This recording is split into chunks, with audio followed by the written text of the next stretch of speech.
เสียงสั่นแล้ววะ ใครต่อที่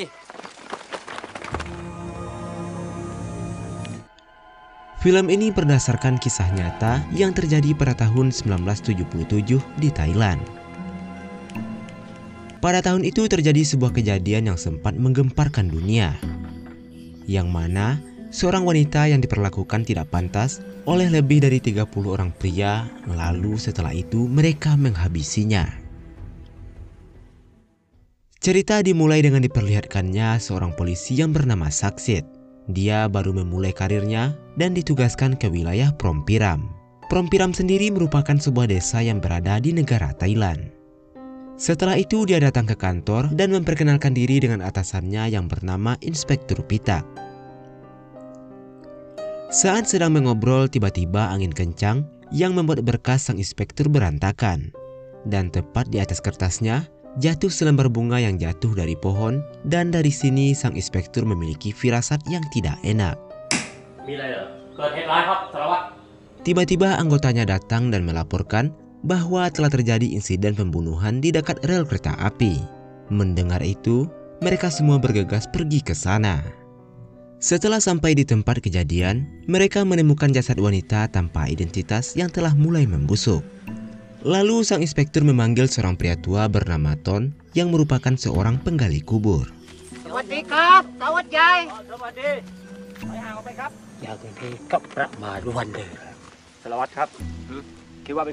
Dan tidak jauh dari sana, Letnan Saksit menemukan barang bukti sebuah kantong tas yang diduga kuat miliknya korban. Kemudian kita kembali di mana waktu itu si korban masih hidup.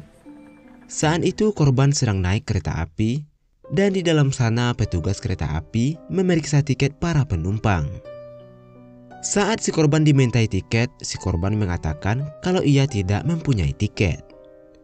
Kemudian si petugas bertanya mau kemana dan kenapa nggak punya tiket. Si korban pun menjawab, saya mau ke Uttaradit. Sedangkan waktu itu stasiun Uttaradit masihlah sangat jauh.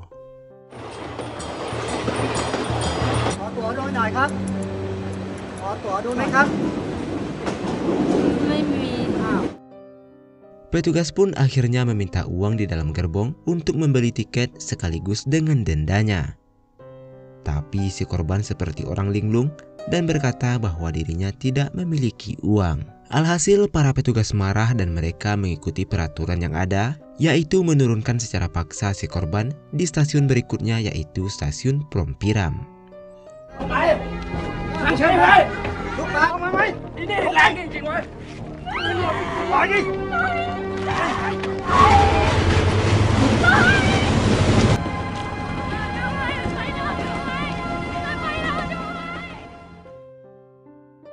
Kembali lagi ke masa sekarang, setelah jasad korban dipindahkan, polisi pun terus melakukan investigasi.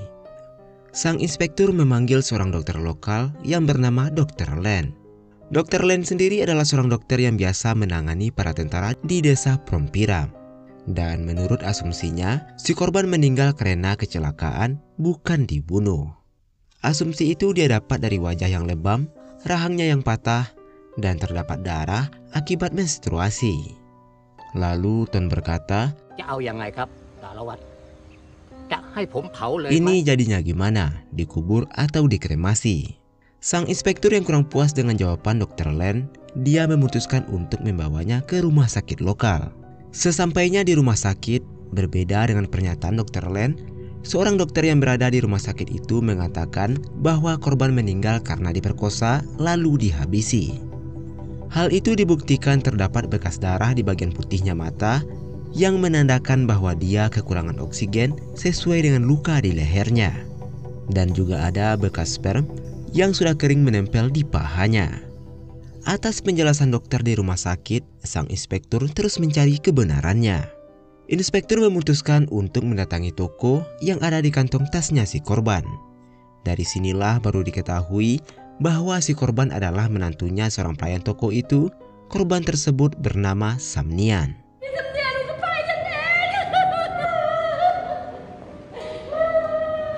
Di kantor polisi, ibu mertuanya lalu menceritakan kronologinya. Waktu itu Samnian pergi dari rumah karena dia bersikeras ingin menemui suaminya yang bernama Sup yang bekerja di Uttaradit. Sup sendiri pergi ke Uttaradit saat anaknya masih berumur 1 tahun.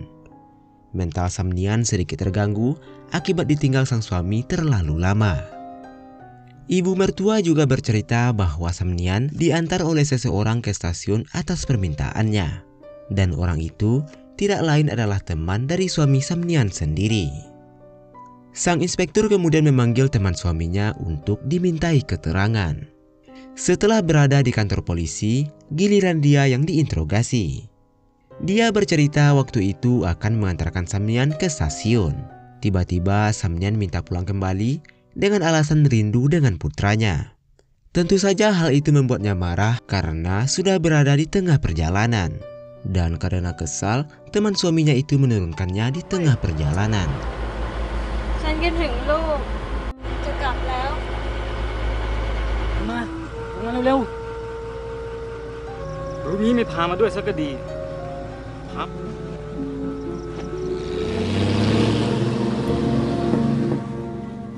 Di kantor sana juga dia bercerita bahwa mertuanya Samnian tidak suka dengan Samnian dan meminta agar membuang atau menurunkannya di stasiun Pitsanulok yang jauh dari rumahnya. Tapi karena dia menghargai suaminya Samnian, akhirnya dia menjemputnya kembali dan mengantarkannya ke stasiun yang dituju.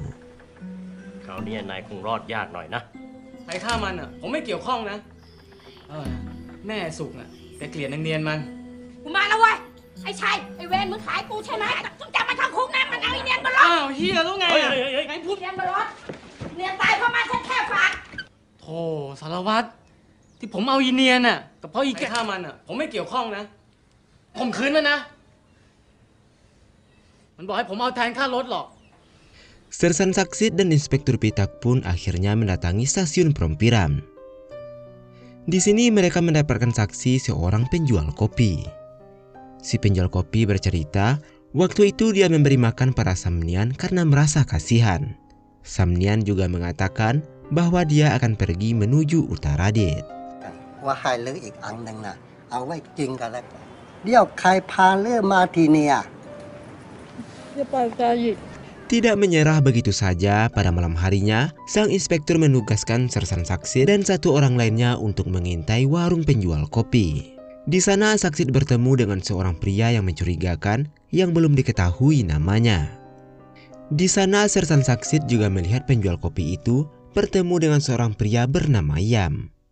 Yam ini adalah seorang pria tua yang memiliki catatan kriminal di kampung Prompiram. Atas dasar itulah Inspektur Pitak dan anggotanya pergi ke kediaman Yam. Sewaktu dipanggil-panggil di depan rumah, Yam si pemilik rumah tak kunjung keluar. Berkali-kali memanggil, tetap tak keluar juga. Karena kesal, salah satu dari mereka pun berkata agar mereka segera langsung masuk saja. Tapi Inspektur mengatakan kalau Yam belum ditetapkan sebagai tersangka dan mereka juga tak ada surat penggeledahan. Dan penggeledahan rumah seseorang merupakan sebuah pelanggaran hukum. Anak buahnya pun kembali mengatakan kalau Yam belum tentu tahu hukum. Sang inspektur menjawab lagi, dia mungkin tak tahu hukum, tapi kita yang mengetahuinya harus memberikan contoh yang baik. Jelas tindakan polisi ini sangat jauh berbeda dengan polisi di negeri Konoha. Baru terduga, langsung ditangkap dan pulangnya sudah tak bernyawa lagi. Sementara itu di dalam rumah Yam sedang meracik ganja, ia pun panik melihat banyak polisi di luar. Dan dia pun berusaha kabur.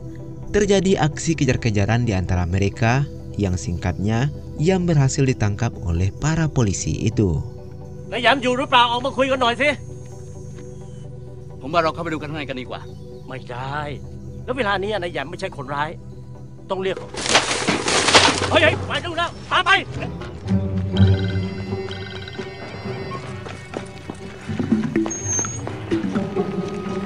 หยุดคนเขารู้กันทั่วทำไมจะต้องไปถามเจโกด้วยล่ะ Kini giliran Yamlah yang diinterogasi. Dia bercerita waktu itu dirinya sedang berada di kedai kopi dan melihat Samniam di sana.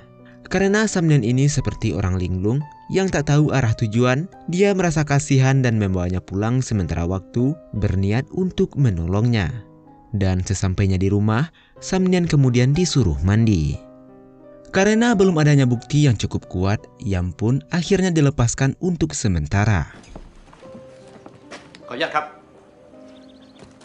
สวัสดีครับสารวัตรครับ สวัสดีครับเชิญ ตัวแทนจากชาวบ้าน ชาวบ้านทุกคนต้องการ Keesokan harinya di kantor polisi, ketua distrik mendatangi Inspektur Pitak. Ketua distrik itu membawa sebuah bingkisan dan menyampaikan terima kasihnya karena pihak kepolisian telah menangkap Yam. Lalu Inspektur Pitak menjelaskan bahwa dia hanya menginterogasi Yam, bukan menangkapnya sebagai pelaku, karena belum cukup bukti yang kuat. Ketua distrik itu sangat berharap bahwa kasus ini segera ditutup dan segera menetapkan Yam sebagai tersangka.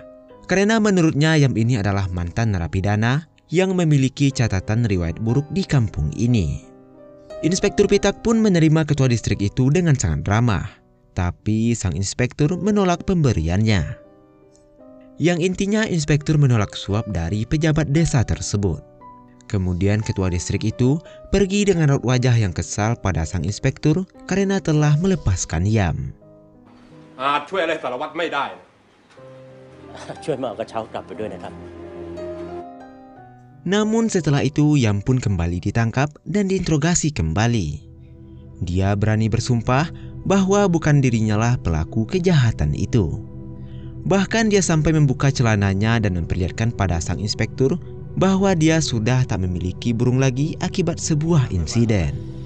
สารวัตรใหญ่ครับ เอาผมไปสาบานสารวัตรใหญ่ครับ แค่ก็พูดอยู่แค่เนี้ย ก็นึกว่ามาจับผมนะสิครับ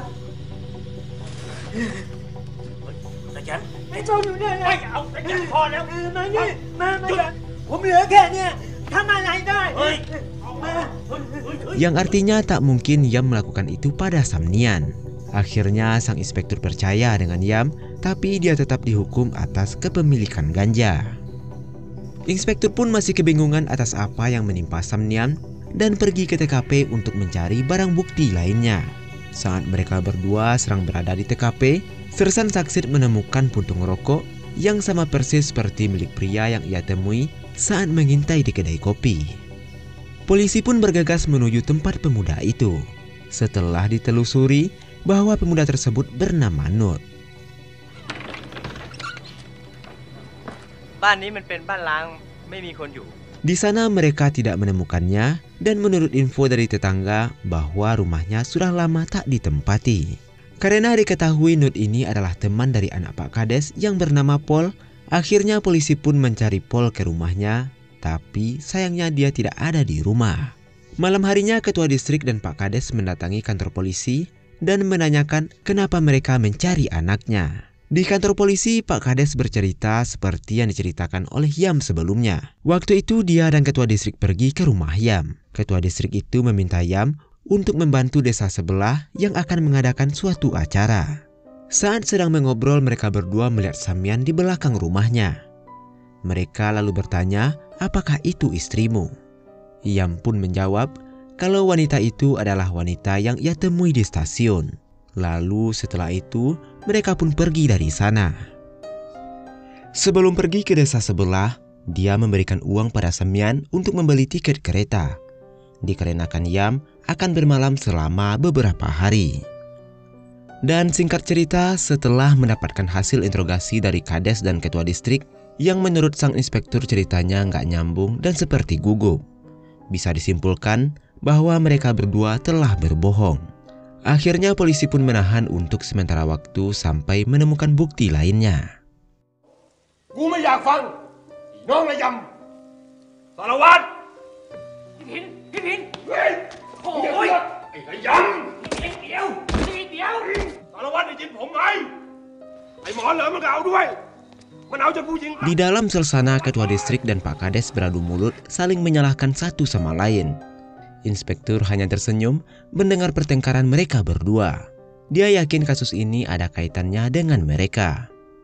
Karena kesal, ketua distrik itu pun berteriak memanggil sang inspektur dan mengatakan bahwa Dr. Len juga terlibat. Nah, mulai dari sinilah para polisi sedikit mendapatkan titik terang dalam menyelesaikan kasus ini. Tidak lama berselang, anaknya Pak Kades yang bernama Pol pun datang. Dia mengatakan bahwa ayahnya tidak bersalah dan memohon untuk dibebaskan. ไปพ่อกับลุงผมไปเถ ไม่ได้เป็นคนทำผมเป็นคนทำ Dia mengakui bahwa dirinya lah yang bersalah. Kemudian Paul pun menceritakan kejadian yang sebenarnya.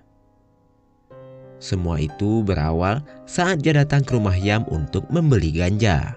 Ternyata waktu itu Yam tidak ada di rumah dan malah bertemu dengan Samnian. Dia pun berkata pada Samnian, tidak usah takut karena dirinya sering ke sini. Dia berjanji setelah urusannya selesai dia akan pergi. Lalu Samnian pun pergi mandi. Sementara di dalam sana, Paul sedang menikmati ganjanya sampai berhalusinasi. Selang beberapa waktu, Samnian pun telah selesai mandi. Pengaruh dari efek ganja yang menutupi akal sehatnya, dia mulai berniat jahat dan memaksa Samnian untuk melayani hasrat bejatnya. Apalah daya Samnian yang seorang wanita, dia dipukuli dan hanya bisa pasrah saat tubuhnya dinodai. พี่สาวขอทีเดียวนะนะ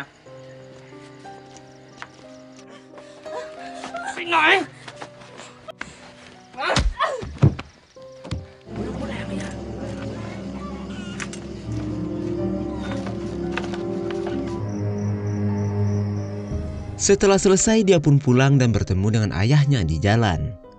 Bukannya pulang, dia malah pergi ke acara hiburan yang diadakan oleh anggota dewan setempat. Di sana, Paul pun bercerita pada Nut bahwa ada seorang wanita di rumah Yam. Saat diinterogasi, ketua distrik pun bercerita bahwa pada malam itu dia mendatangi rumah Yam bersama Pak Kades untuk melihat situasi. Dia merasa ada sesuatu yang janggal karena di acara pesta hiburan itu banyak warga yang meninggalkan acaranya dan menuju rumah Yam. Saat sampai di rumah Yam, ternyata di sana tidak ada siapa-siapa. Dan rumahnya pun dalam keadaan berantakan seperti habis terjadi keributan. Kemudian dia dan Pak Kades berpatroli sampai ke ladang jagung. Mereka sangat kaget karena di sana mereka menemukan Samnian tergeletak dalam keadaan pingsan. Ketua distrik pun pergi untuk memanggil Dr. Lem dan meninggalkan Pak Kades sendirian. Di sana bukannya menolong, Pak Kades malah memanfaatkan situasi tersebut dengan melampiaskan nafsu bejatnya.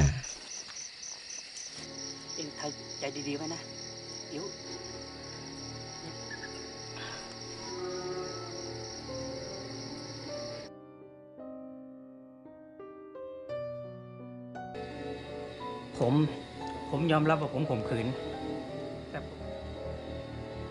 Beberapa saat kemudian Dr. Lem pun datang, tapi Pak Kades bergegas pulang meninggalkan mereka. Mereka berdua sempat bingung dengan tingkah Pak Kades yang terburu-buru. Lalu Dr. Lem memeriksa keadaan Samnian. Dia berkata bahwa wanita ini masih hidup. Dia menemukan bekas cairan yang masih basah di anunya Samnian. Yang itu artinya si Pak Kades baru saja melakukan hal tidak senonoh terhadap Samnian. Sama bejatnya seperti Pak Kades, bukannya ditolong, si dokter gila itu malah menyuruh ketua distrik untuk menggilirnya.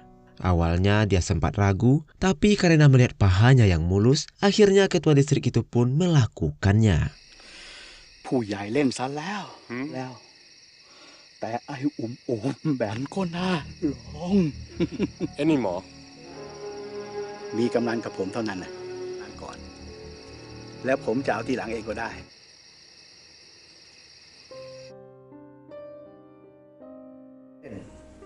ผมไม่นึกเลยว่ากำนันจะเอาจริง อย่างที่หมอพูดจริง Kini giliran Dr. Len yang diinterogasi. Dia bersumpah bahwa bukan dia yang membunuh Samnian.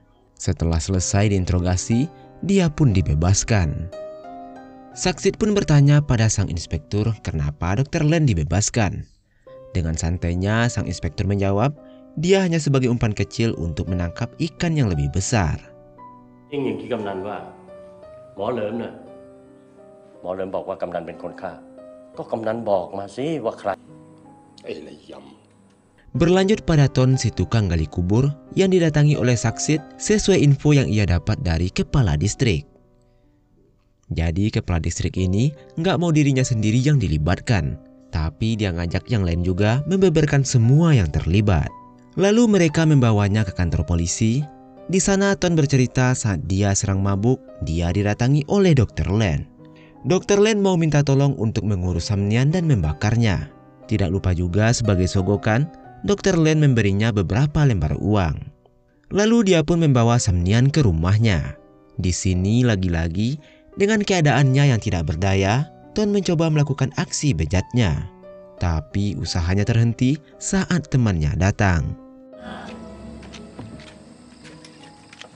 Ni lo ngasap lah.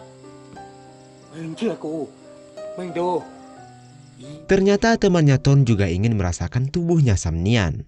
Namun Sam Nian keburu sadar dan menendangnya. Setelah itu, Sam Nian pun berlari dari sana. H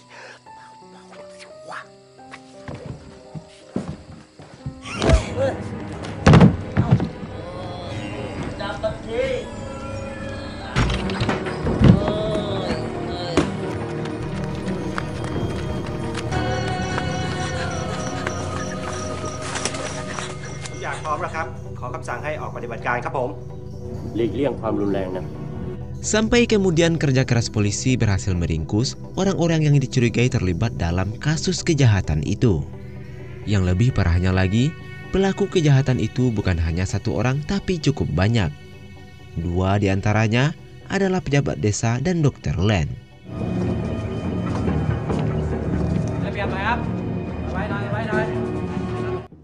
Mengetahui 2 pejabat desa ditangkap, wali kota Prompiran datang ke kantor polisi dan meminta 2 pejabat desa itu dibebaskan.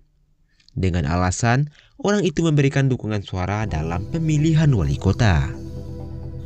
Tapi beruntungnya polisi yang jujur ini menolak permintaan itu meski diancam akan dimutasi ke daerah lain.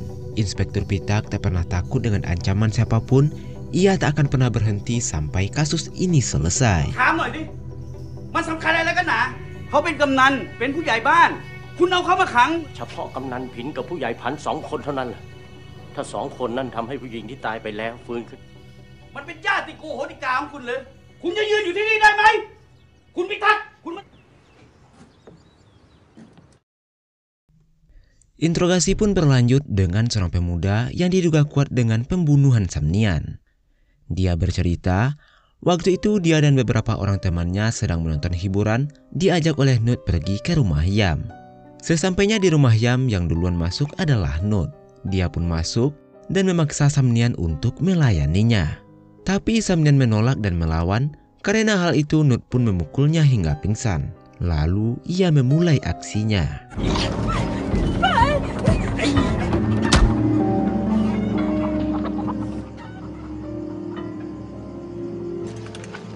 Hei, tak ada yang salah wah.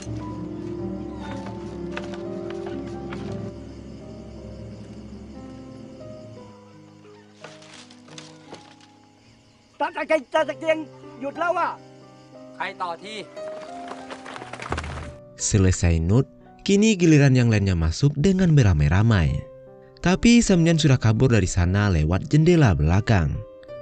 Terjadi aksi kejar-kejaran sampai ke ladang jagung. Setelah lama mencari, akhirnya Sam Nian pun tertangkap juga.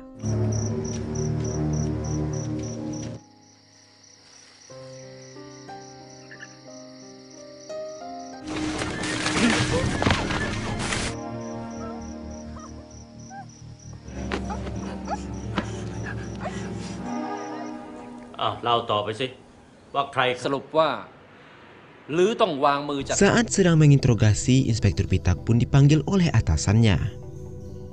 Atasannya meminta Pitak untuk menghentikan kasus ini, karena besok sang inspektur akan dipindahkan ke daerah lain. Hal itu tidak mengendorkan niatnya untuk memberantas kasus ini sampai selesai. Dia pun bergerak cepat untuk menangkap satu tersangka lagi, yaitu Nut, karena waktu tinggal sehari lagi.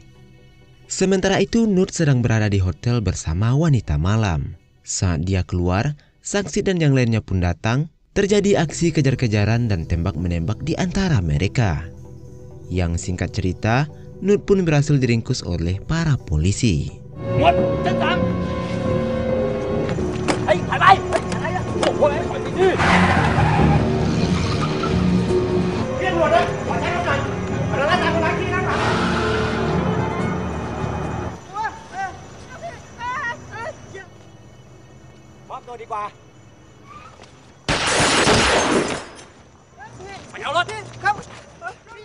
Setelah berada di kantor polisi, Nut pun diinterogasi dan dia bercerita kenapa ia membunuh Samnian. Saat Samnian berhasil kabur dari rumah Ton yang akan memperkosanya saat itu, Samnian kembali ke rumah Yam untuk mengemasi barang-barangnya untuk pergi. Tapi sebelum dia pergi, datanglah Nut bersama teman-temannya. Dia khawatir jika Samnian akan melaporkan ini pada polisi.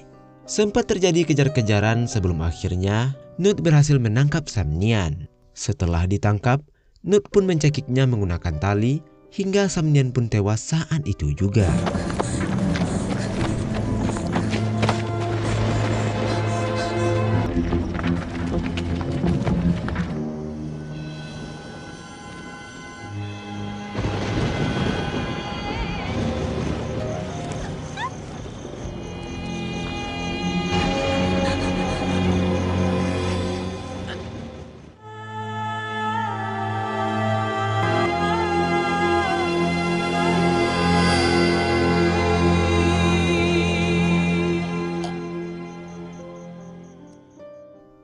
Agar terlihat seolah-olah kejadian itu merupakan sebuah kecelakaan, Nat pun memindahkan jasad Samnian melintang di rel kereta api. Namun waktu itu, ada seseorang yang memindahkan jasadnya Samnian. Dia adalah petugas rel kereta api.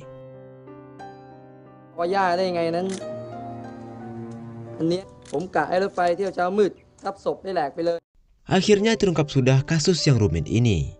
Mereka semua ditangkap dan dipenjarakan tanpa terkecuali. Beberapa hari kemudian kita diperlihatkan dengan Inspektur Pitak yang telah dipindah tugaskan ke daerah lain sesuai permintaan atasannya. Berselang 1 tahun, kini giliran Letnan Saksit yang dipindahkan ke daerah lain. Tapi sebelum Letnan Saksit dipindahkan, ia menulis sebuah pesan penting untuk masyarakat dan kepolisian. Kejahatan seksual terhadap wanita adalah akibat hilangnya hati nurani. Para pria yang tak tahu malu dan aib yang memalukan dalam masyarakat. Milikilah keberanian untuk mengatakan tidak, dan milikilah keberanian untuk menghadapi kebenaran. Dan sekian video kali ini, semoga bisa diambil sebagai pelajaran. Kalau kamu polisi, jadilah polisi yang jujur. Dan kalau kamu pejabat, jadilah pejabat yang mengayomi masyarakat. Seperti kata Iwan Fals, kalian itu dipilih bukan di lotre. Akhir kata saya ucapkan terima kasih. Sampai jumpa di video selanjutnya dan wassalamualaikum warahmatullahi wabarakatuh.